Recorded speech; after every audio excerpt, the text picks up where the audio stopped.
Number series టాపిక్లో ఈ type of క్వశ్చన్స్లో వీటి మధ్య డిఫరెన్స్ని చూసినప్పుడు ఆన్సర్ రాక స్కిప్ చేసేస్తూ ఉంటారు. చాలా సింపుల్ క్వశ్చన్, ఎలా చేయాలో చెప్తాను. రీల్ని సేవ్ చేసి పెట్టుకోండి, హెల్ప్ అవుతుంది. ఇక్కడ చూడండి, find the missing number in the given series. ఇక్కడ ఇచ్చిన సిరీస్లో మిస్సింగ్ నెంబర్ని ఫైండ్ అవుట్ చేయమన్నారు. ఇక్కడ చూడండి, 5, 9, 16, 27, 43, 65 నెక్స్ట్ ఏం నెంబర్ వస్తుందని అడిగారు. ఇక్కడ చూడండి, 5కి 9కి మిడిల్లో ఉన్న డిఫరెన్స్ ఎంత?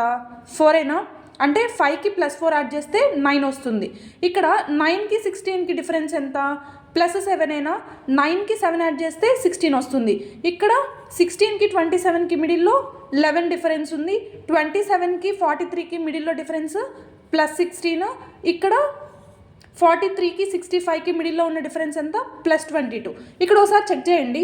+4, +7, +11, +16, +22 అసలు ఏమన్నా లాజిక్ ఉందా? ఇక్కడ అసలు ఎలాంటి లాజిక్ లేదు.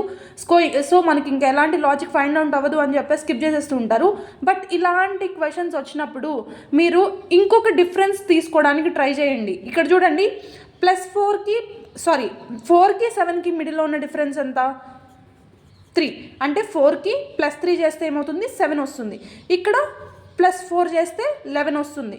ఇక్కడ చూడండి, +5 చేస్తే 16 వస్తుంది. 16కి +6 చేస్తే, అంటే ఇక్కడ ఫస్ట్ స్టెప్లో మనకి ఎలాంటి లాజిక్ రాలేదు. బట్ ఇక్కడ చూడండి, +3, +4, +5, +6 అంటే ఇక్కడ ఎడిషన్ అనేది ఒక సీక్వెన్స్లో వెళ్తుందా? నెక్స్ట్ టర్మ్కి +7 చేయండి. +7 అంటే 22కి +7 చేస్తే ఏమవుతుంది? 29 అయినా. ఈ 65కి 29 యాడ్ చేయండి. 65కి 29 యాడ్ చేస్తే ఎంత? 94. అంటే మనకు కావాల్సిన టర్మ్ 94. సో సింపుల్గా ఇలా సాల్వ్ చేయొచ్చు. 94 తర్వాత ఏమొస్తుంది అనేది కామెంట్ సెషన్లో ఆన్సర్ని చేసి కామెంట్ చేయండి. సింపుల్గా చేసేయచ్చు ఇలా చేసినప్పుడు. సో రీల్ని సేవ్ చేసి పెట్టుకోండి, హెల్ప్ అవుతుంది. నచ్చితే పేజ్ని ఫాలో చేసి పెట్టుకోండి.